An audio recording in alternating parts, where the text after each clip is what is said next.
Amém. Abra comigo suas Bíblias em Gálatas, capítulo 6, verso 14.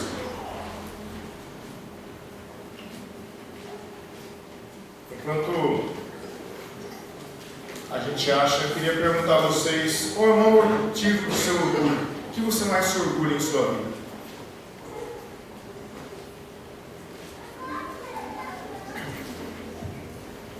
Do que nessa sua vida você mais se orgulha? Eu perguntei isso aí para duas pessoas, dois amigos meus. Eu perguntei para um: o que você mais se orgulha? Ele falou assim: olha, uma moça, não, de nada. Não me orgulho de nada nessa vida. Eu perguntei para um rapaz: o que você mais se orgulha? Ele falou assim: da minha capacidade de fazer amizade. Eu sou muito bom em fazer amizade, sou muito rápido. É só chegar, conversar e a pessoa já é minha amiga, eu já posso trocar ideia, abro o coração. Eu sou muito bom em fazer amizade, sou bom nisso. E antigamente o que eu mais me orgulhava na minha vida era a maneira como eu causava pânico nas pessoas. Me orgulhava disso. A maneira que eu intimidava as pessoas. Eu achava muito legal isso. Era só fechar a cara, era meio psicológico, era só fechar a cara, encarar, a pessoa se sentia um pânico, se sentia medo, e eu infelizmente me orgulhava disso. Mas o que você se orgulha? Quero ler então com vocês Gálatas capítulo 6, verso 14. Mas longe esteja de mim gloriar ou se orgulhar, a não ser na cruz de nosso Senhor Jesus Cristo, pelo qual o mundo está crucificado para mim e eu para o mundo.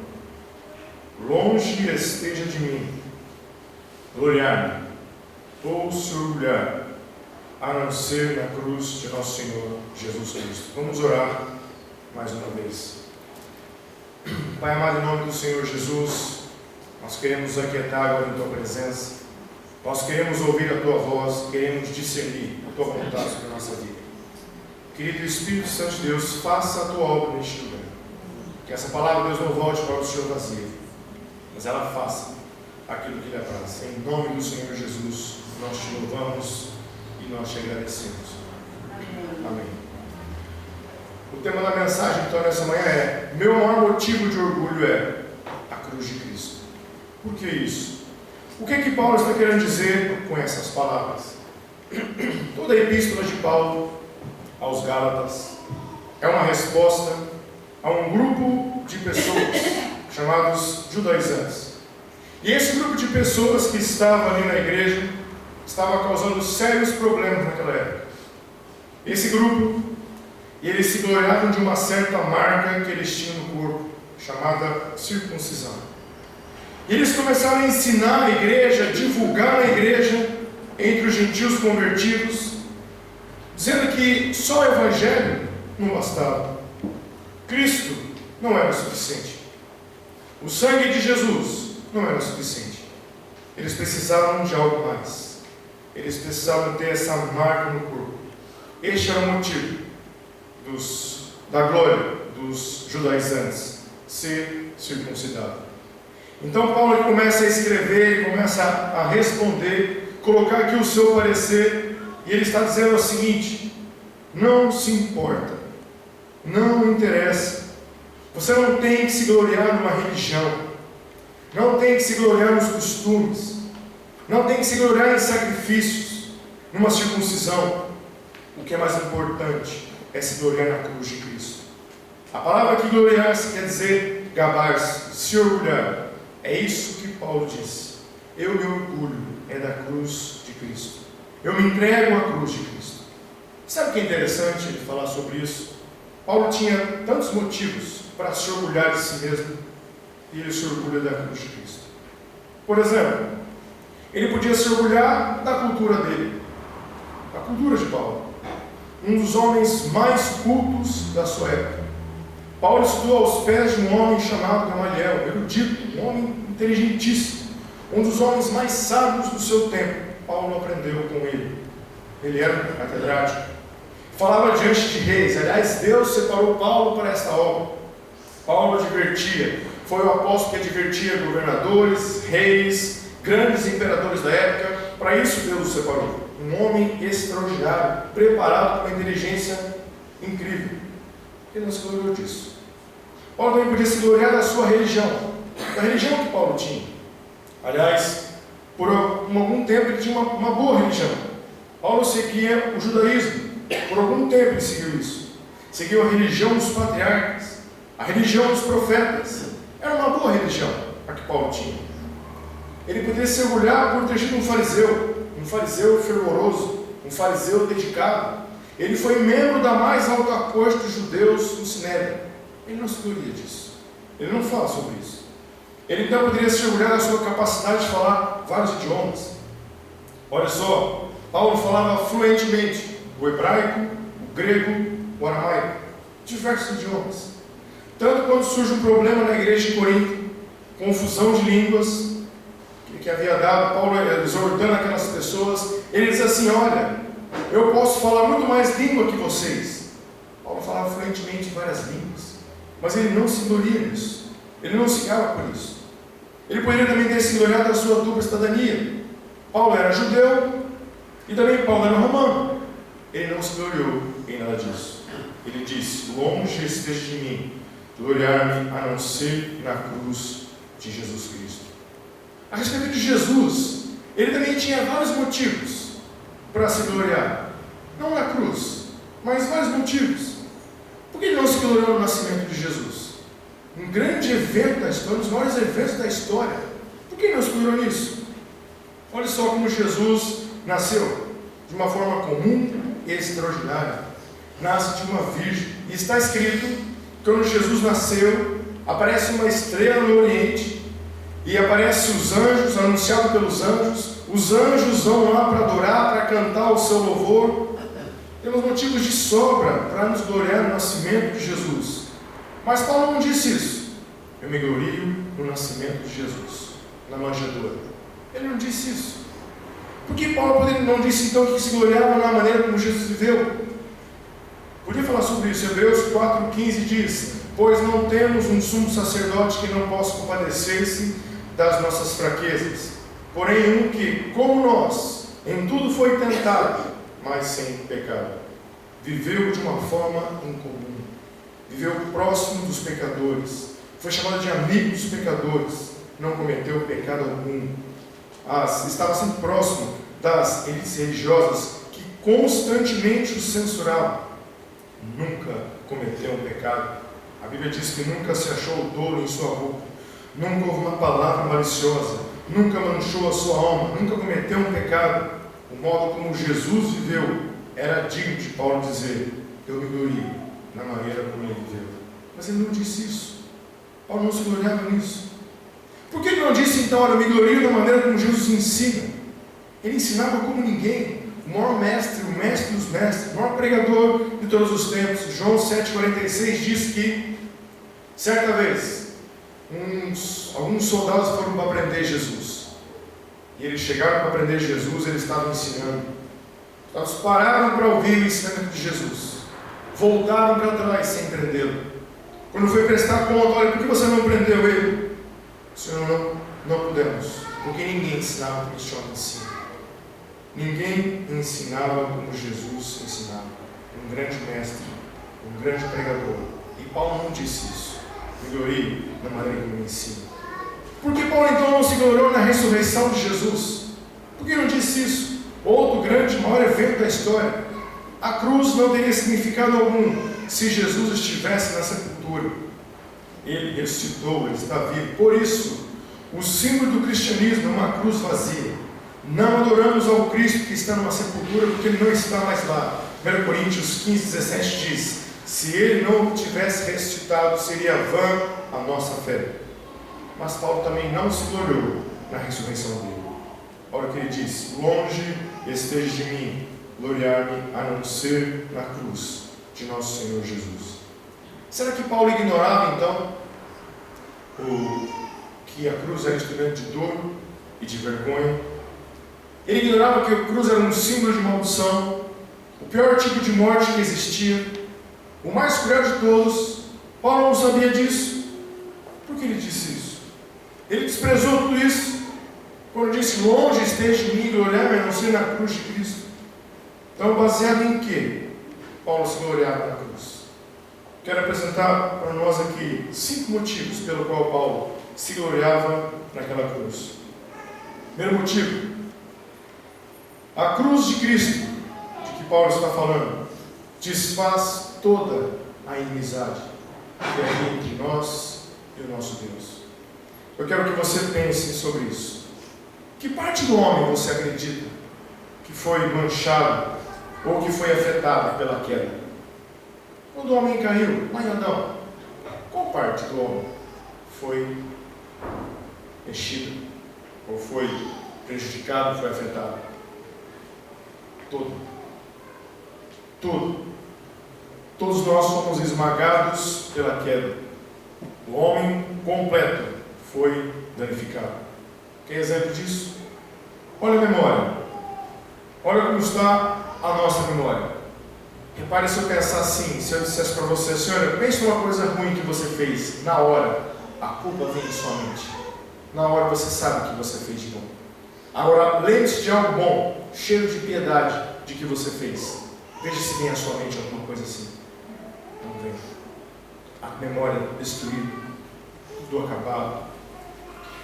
Se eu escuto uma música, a maldita música, qualquer uma delas do inferno, pense numa aí. Você lembra de música de anos atrás? Florentina de Jesus. Dá para esquecer um negócio desse? Vê se você se lembra de alguma coisa assim. Agora, me diga um louvor, cante um pedaço de música que exalta de fato o nome de Jesus. Não lembro. Tem uma que eu ouvi uma vez, nossa, muito linda, mas não me vem à mente. Eu não consigo lembrar. Eu me esqueço. A mesma coisa acontece com os nossos afetos. Repare que a gente ama demais as coisas terrenas. Mais do que deveríamos amar. Muito mais. A gente entrega o nosso coração rápido a uma criatura, a alguma coisa, a coisas materiais. Nosso coração na hora é dele. Raramente oferecemos nosso coração ao Criador. Raro. E quando é entregue a Jesus, rápido ele se desvia. Ah, não é isso não. Não, o coração vem para cá de volta. O coração aqui, ó. A queda de Adão é a nossa queda. Caímos com ele e sofremos também a mesma maneira. Quando Paulo escreveu aos Efésios, no capítulo 2, 13 a 16, ele diz: pois ele é a nossa paz, o qual de ambos os povos fez um, e destruiu a parede de separação, a barreira de inimizade que estava no meio. Ele fez todos os povos um só. Na cruz, toda inimizade foi desfeita. Só a cruz. A cruz é a reconciliação entre os homens e, sobretudo, a reconciliação entre os homens e Deus. É por isso que Paulo fala: longe esteja de mim gloriar-me a não ser na cruz do nosso Senhor Jesus Cristo. Porque a cruz, através dela, eu posso me reconciliar com as pessoas, eu posso me reconciliar com Deus. Por isso Paulo disse isso. Segundo motivo pelo qual Paulo se gloria na cruz: porque a cruz, meu irmão, minha irmã, revela os nossos pecados. A cruz revela quem você é. A cruz revela quem eu sou. Olha que interessante.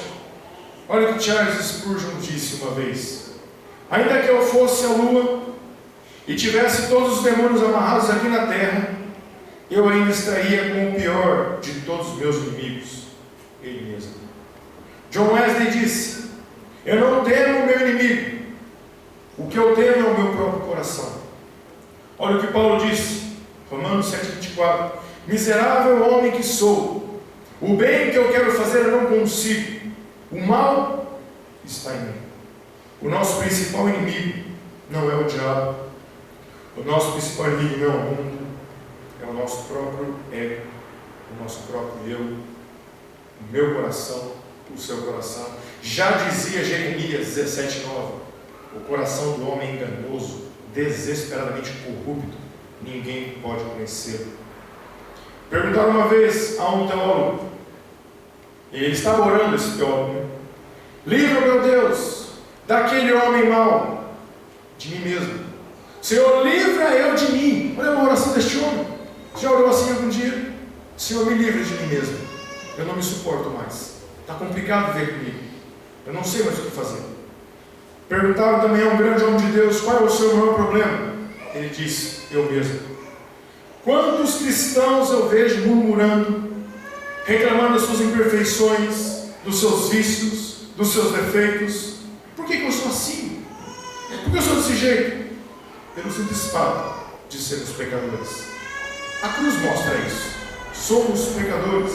Gálatas 5,17 diz: porque a carne milita contra o Espírito e o Espírito contra a carne. O que fazer? Quero dizer a vocês então que nós estamos em guerra. Precisamos estar constantemente em guerra. Você precisa fazer guerra. Mas guerra contra quem? Guerra contra o quê? Contra o quê? Não é guerra contra outras pessoas, não é guerra contra o muçulmano, guerra contra macumbeiro, ou guerra contra católico, guerra contra ateu, não é guerra contra o chefe xarope, não é isso. É uma guerra contra cada impulso maldito da minha alma e da sua alma. Uma guerra contra o seu próprio ego, uma guerra contra o seu coração. Uma guerra contra todo o pecado que existe em mim e existe contra você, na sua vida. Uma guerra contra todos os desejos que nos escravizam. Temos que estar em guerra. Este é o nosso inimigo. É isso que a cruz mostra para mim e para você. É contra isso que nós devemos guerrear. Que é uma coisa interessante. Você já percebeu que no livro de Romanos, Satanás não aparece até o capítulo 16? Toda a guerra, toda a história do livro de Romanos, Satanás está no capítulo 16. Que guerra é essa então? Que aparece lá? Contra eu mesmo, contra a carne, contra nós. Tentamos achar um jeito de orar e de perceber onde o diabo está atuando, o que ele está fazendo. Isso é importante, mas não chega nem perto da importância disso. Grave isso em seu coração, meu irmão e minha irmã. A única base de operação do diabo em sua vida está na sua carninha e no seu pecado e no seu desejo e no seu coração. Ali está a base da atuação dele. Ninguém vai para o inferno por causa do diabo. Ninguém faz isso. Ninguém vai dessa maneira. A única razão para irmos para o inferno é por causa do pecado. É isso que a cruz revela. Os nossos pecados. É isso. Muito mais importante que lutar contra Satanás é combater o pecado que existe em mim. Entenda isso. Meu maior inimigo não é Satanás. Meu maior inimigo não é o mundo. Sou eu mesmo. É você mesmo.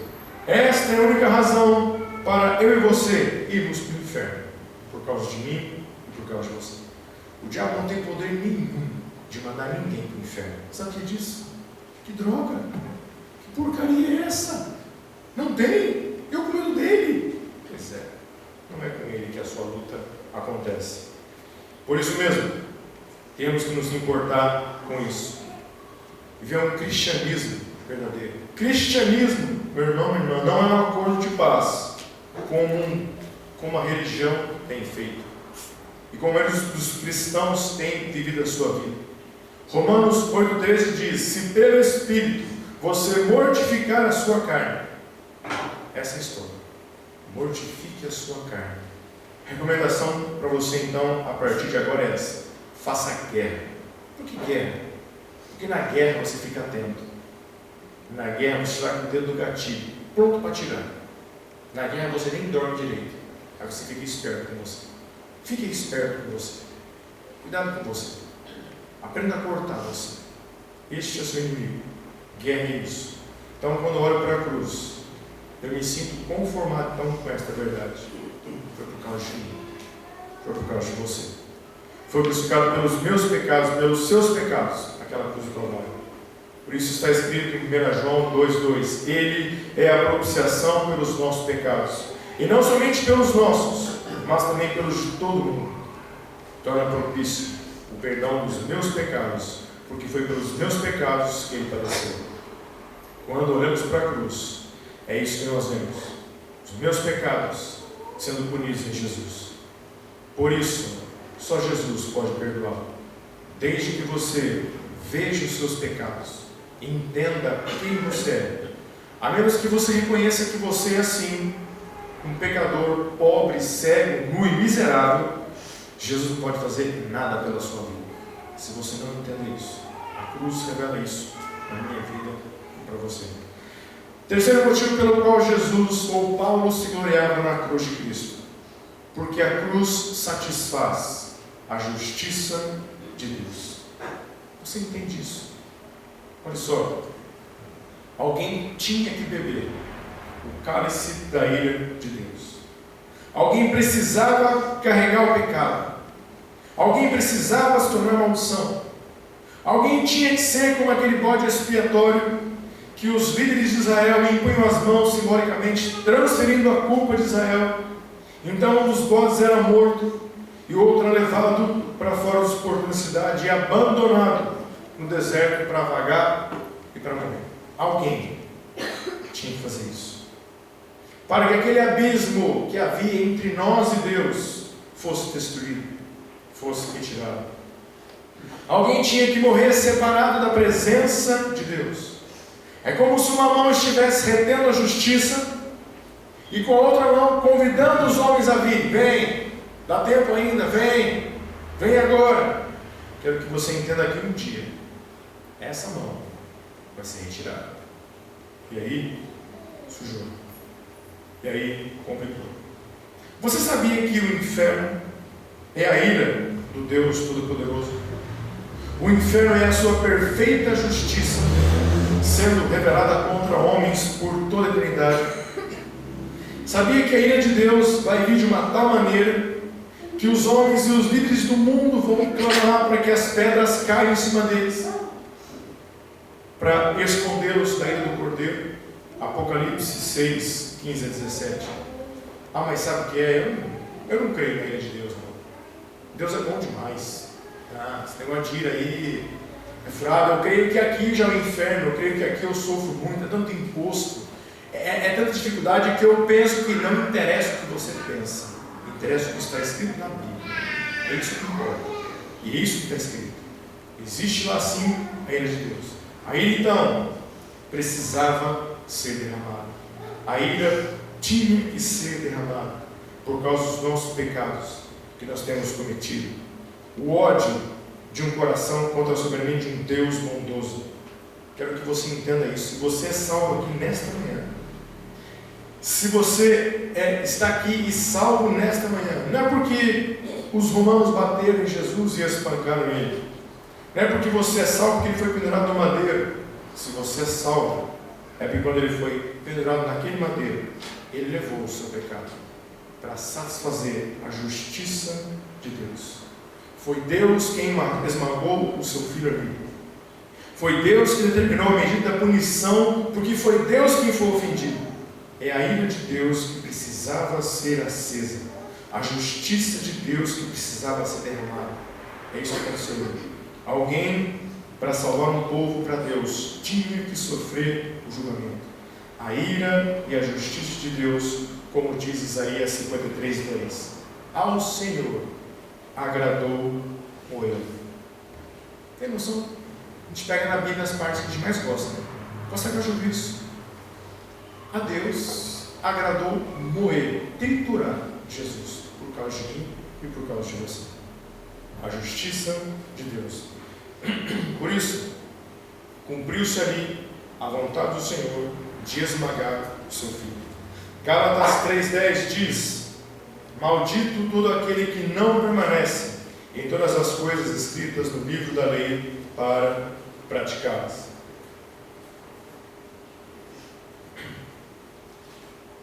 Você entende o que é isso? Você entende o que é ser maldição? Você tem noção? Todo homem que tenha quebrado mesmo de apenas uma lei de Deus, segundo esse texto, então está sob maldição. Você entende o que é estar sob maldição? Você entende o que significa isso? Eu quero te explicar melhor o que quer dizer estar em maldição. Pense nisso. Ser a maldição significa que diante de um Deus santo, nós seremos tão odiosos, tão repugnantes, tão desprezíveis em nossos pecados, que a última coisa que vamos ouvir ao dar os primeiros passos em direção ao inferno será toda a criação diante dos seus pés, aplaudindo a Deus, porque Ele nos livrou desta terra. Isso é ser maldição.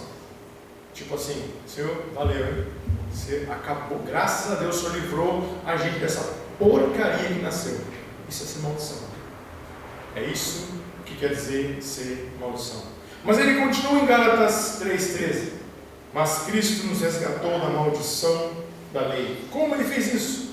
Tornando-se maldição por nós.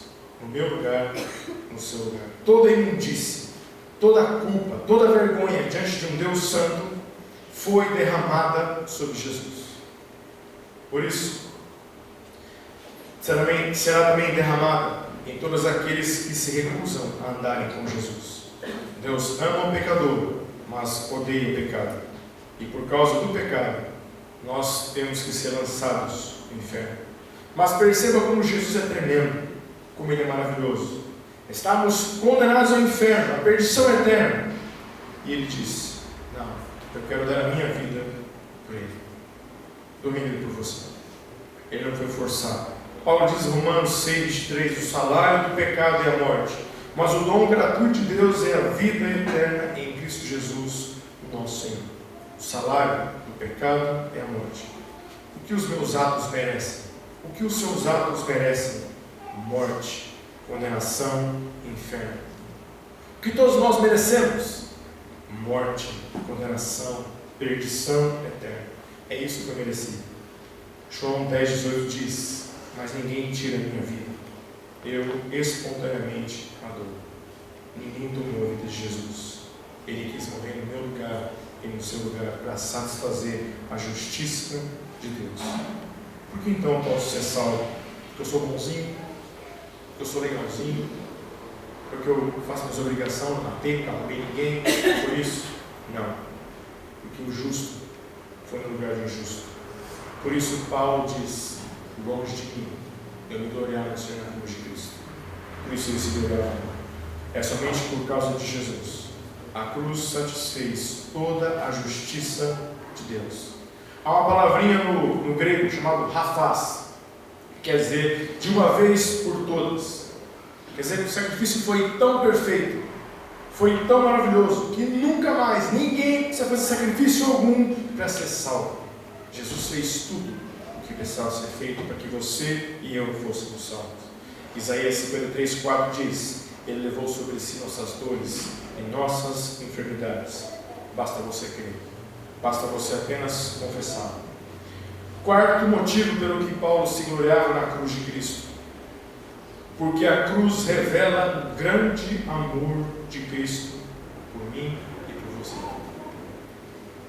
A minha mente vai muito longe quando eu gosto de pensar, eu gosto de ficar imaginando algumas coisas. Eu quero que você pense nessa situação então, o que aconteceu um dia. Imagina um dia Jesus olhando para você, Jesus olhando para mim, Ele disse assim: Pai, tamanho é o meu amor por essa pessoa, tamanho é o meu amor e minha misericórdia por essa pessoa, mas é demais. Isso depois ela ter quebrado todos os mandamentos. Tamanho é o meu amor e a minha misericórdia por esta pessoa. Pessoas orgulhosas, homens orgulhosos assim: eu não preciso da sua misericórdia. Como nós precisamos. Somos seres lamentáveis, precisamos tanto da misericórdia de Deus, sim. Mas Jesus disse: tamanho é o meu amor e a minha misericórdia por essa pessoa, que ao invés dessa pessoa padecer eternamente no inferno, eu vou ser responsável por ela, como sua garantia. Pai, por favor, traga para mim todas as contas dessa pessoa, para que eu veja o quanto ela deve ao Senhor. Pai, por favor. Você entende isso? Imagine isso. Ele vê tudo o que você deve à justiça. Ele não foi para a cruz cegamente. Ele não disse: pô, pai, eu não sabia que ia ser tão pesado assim. Não, não, isso não. Ia custar tanto assim? Não. Ele soube desde a eternidade do mundo o quanto você e eu custaríamos para Ele. E ainda assim mesmo Ele fez. Mas Ele continua: Pai, traga todas as tuas contas. Eu quero ver o quanto Ele deve a ti. Mas Pai, traga tudo. Eu não quero que haja uma pendência a ser cobrada dele. Você entende o que Jesus está fazendo? Ou fez na cruz por você? Traga todas as suas contas desde o dia que Ele nasceu até o dia da sua morte. Eu quero tudo que Ele te der. Naquela cruz eu quero pagar todas elas, para que o Senhor nunca mais tenha que lidar com Ele, no tocante ao pecado dele. Eu quero tudo. Por isso Ele disse: está consumado.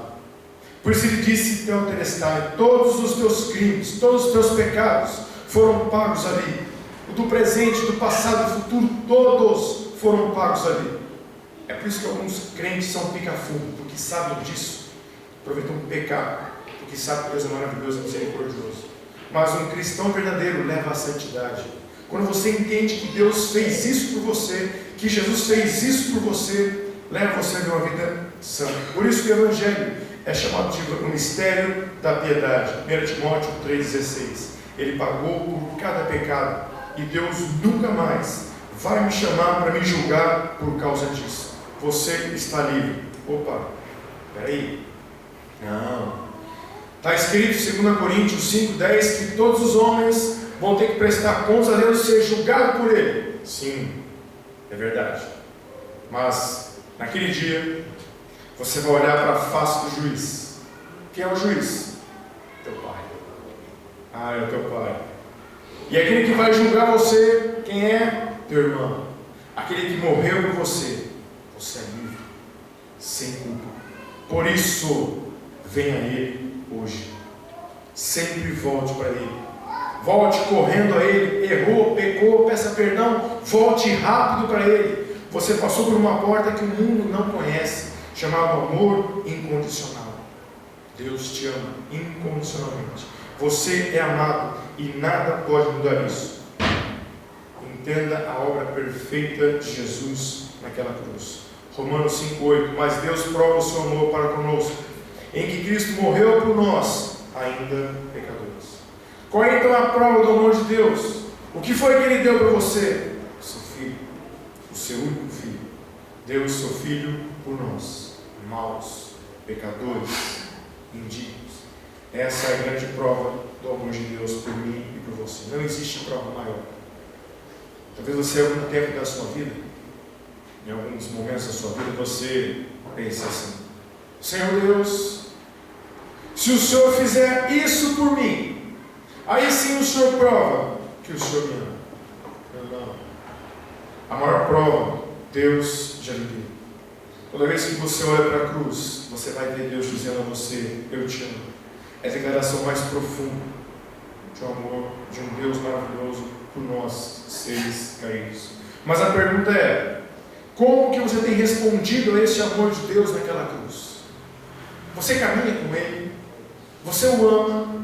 O seu coração é dele? Como é que você responde a esse amor de Jesus naquela cruz? O que você tem feito por isso?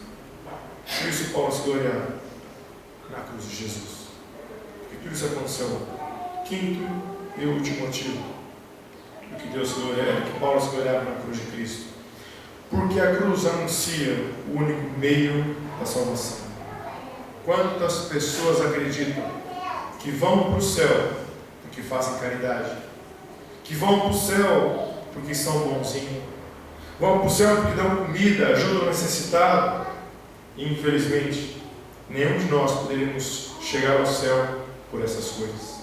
Ninguém chega aos céus pelo seu próprio mérito. Jesus é claro quando disse em João 14,6: eu sou o caminho, a verdade e a vida. Ninguém vem ao Pai senão por mim. É de uma clareza muito grande. Ninguém vai chegar ao céu, ninguém se aproxima de Deus por mérito próprio, sem antes se aproximar de Jesus. Não tem como. Quero concluir. Olha a implicação de Paulo na cruz de Cristo. Olha o que a cruz de Cristo fez na vida de Paulo. Ele não disse simplesmente: longe esteja de mim gloriar, a não ser na cruz de Cristo. Ele foi além. Ele disse: pelo qual o mundo está crucificado para mim e eu para o mundo. A segunda parte também é importante. Sabe o que Paulo está dizendo aqui? Ele não disse que perdeu a satisfação da vida. Nós sentimos satisfação pela vida, porque as pessoas falam: você crente é tão chato, cara, não pode fazer um monte de coisa, cara. Crente é tapado, crente parece que é esquisito, não pode ir, não pode. Cara, quem disse isso? Uma das maiores coisas na face da terra é ser cristão, desfrutar da vida nova, de uma vida cheia de alegria. E nós temos satisfação aqui. Podemos ler, podemos ouvir boas músicas, convívio com a família, com os irmãos, relacionamento, emprego, tudo. Isso é bom demais. Acontece que Paulo diz: o mundo foi crucificado para mim. Quer dizer que as coisas do mundo não me dominam mais. Desde que eu conheci a cruz de Cristo, desde que eu conheci o que Jesus fez por mim, eu vivo só para Ele. Gálatas 2:20 diz: estou crucificado com Cristo, já não sou mais eu que vivo, mas Cristo vive em mim. Ele disse isso: fui crucificado com Ele. A pergunta que eu faço para você então é: o mundo foi crucificado para você? Ou você vive em função das coisas do mundo? O que dá mais prazer na sua vida? As coisas do mundo ou a certeza do que a cruz de Cristo fez por você? Você precisa ter essa certeza. Não dá para servir a Cristo e as coisas do mundo. O convite nesta manhã é: crucifique hoje os prazeres do mundo.